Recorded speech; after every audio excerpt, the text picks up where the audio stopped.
Welcome to RoosterTV, and today we're joined by our Head of Development and Reserves Coach, Jacob Surjan. Jacob, thanks for joining us. Thanks, Tubbsy. Thanks for having me.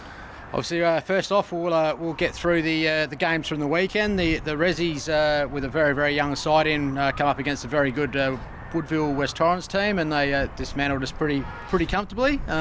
Just give us your thoughts on that game first. Yeah, they did. They obviously had a really quality lineup, and we're going down the other path of trying to get a few under-18s kids in to see which ones we want to have a look at for pre-season, which was really good. Obviously, it's not all about the win result in the reserves. It's just about trying to fast-track the guys' development, and unfortunately, they didn't. We couldn't come to a strong performance on the weekend, and Woodville did, and we obviously got shown up a fair bit. But it's a great learning experience for some of these guys. Hopefully they'll continue on. Some won't, but we appreciate all the efforts that the guys, and especially in the reserves and the 18s who came up and played reserves, did for us all year. And in the league game, the guys got a good reward for effort. In a pretty tight game right throughout the afternoon, and a good result considering the ordinary performance against South Adelaide the week before. Yeah, and I think that was the main reason. Josh spoke to the guys about finishing off the year really strong and putting in a really strong performance after what was a pretty poor performance against South Adelaide. And that to their credit, that Josh came up with a plan that he wanted to stick to, and the guys executed that out on game day for 4 quarters, and we got the result. So terrific for a pretty young league team to come out and do that against a pretty experienced Eagles unit. And a good result, which was helped by a very strong performance by Billy Laurie, probably his best of the season, kicking 4 goals. He's been one of the good pickups for the club this year. Yeah, Scrap's been brilliant. His first half of the year got thrown around everywhere, from started as a backman to going to a wing, and then a little bit in the midfield, and then we found out that he's a pretty good forward as well. So he's the ultimate utility, and his game on the meek and some of his contested marking was outstanding, but it's just his ability to put effort in the whole time, and 3 or 4 chases, 3 or 4 efforts in a row, and took some great contested marks when we needed him to, and kicked some big goals when we needed him to too. So he's been a revelation for us all year. And just on the season as a whole, it was obviously disappointing backing up the premiership from last year, but just talk us through some of the debutantes and what you thought were positives throughout. Yeah, well, I guess obviously really disappointing after the year that we've had, but on the flip side, the development and the games that we've got into some younger players, like you've said, I think we had 12 guys make their league debuts, with Darryl Wintle coming in on the weekend, which is really exciting for the club and showing the path that we've sort of gone down. And when you lose 5 guys to the draft and probably another 15 guys to your depth, it really hurts. And for us, we wanted to get some kids in and play, and we thought Frankie Zeckerly, his second half of the year was outstanding. Kicked a bag of 3 or 4, I think, against Centrals, and another bag against the Crows or Nord, where he kicked 3, and he's been outstanding. Dyson Hilder and Carl Finlay, who are going to the draft combine. A couple of key defenders who played really well. Dyson played 5 or 6 games, and Carl only got the 1 in. But we'd like to think that they're going to be long-term players for the Roosters, but we don't think so. It's pretty highly unlikely, but. Darryl Wintle obviously came in for his first game. He's got some real weapons and some exciting footy ahead. And to be honest, Darryl, there's far more. There's a few more other blokes who we could probably talk about. But for the program in a whole, it's really exciting to see that we've got these plethora of junior talent coming through, especially our country zone. But then also what the work that Neil's doing with our metro zone as well has just been outstanding. So. Disappointing year on the wins-losses, but know that myself and Josh are doing everything in our power to look at bringing some talent back into the list, but then also looking to develop the list that we've got, because we're pretty excited and pretty happy with what we've got. We just need to get more games into them and keep developing them. Yeah. And from now moving forward, just talk us through what you're going to do with the players over the next couple of days and moving forward into next year.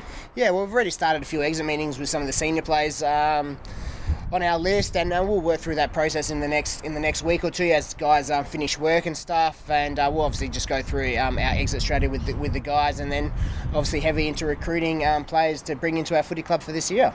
Yep, and what's the expectation of the playing group between now, which they're going to have an extended break compared to last year, and pre-season starting on the 11th of November? Yeah, well, we're catching up with our fitness team tonight, and they're going to put down a pretty strenuous off-season program, and the guys got to come back in pretty good shape. As we thought, we came back in reasonable shape after the premiership as well, but we know that off field that we've got to probably take it up another level in that space. And if our players come back in the right mindset and in the right physical shape, then it gives us an opportunity to play finals or win a premiership again next year. Yeah.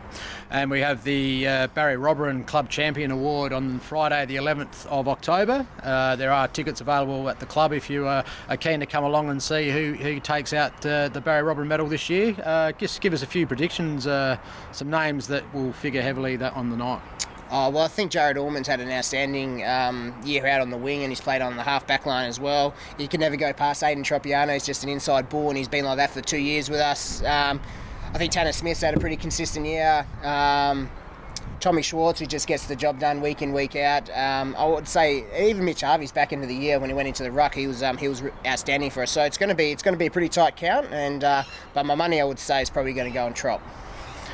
Nice. Yes, he has a very good year, and he played a very good state game as well. He did. At Trop. So while we're on predictions, mate, we might get your flag favourite in both the Sample and the AFL in the upcoming final series. Well, I think it might be the year of the Tigers in both grades. So I think Mark Stone, what he's done in Glenelg in the past 2 years, has been outstanding with the list change, but then also bringing a few guys back and.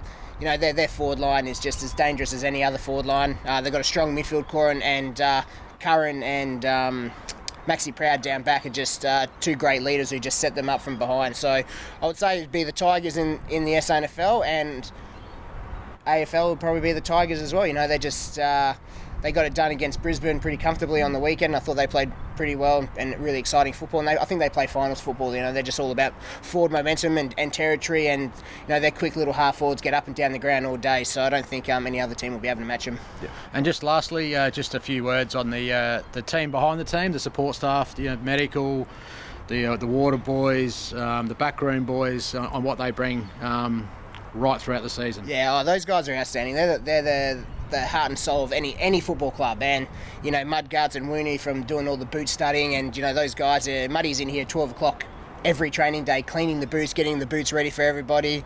To all the team managers, Ashley and her medical and fitness staff, those guys have been outstanding. To Kevy Hernandez, our doctor, and the physio team, those guys just come in.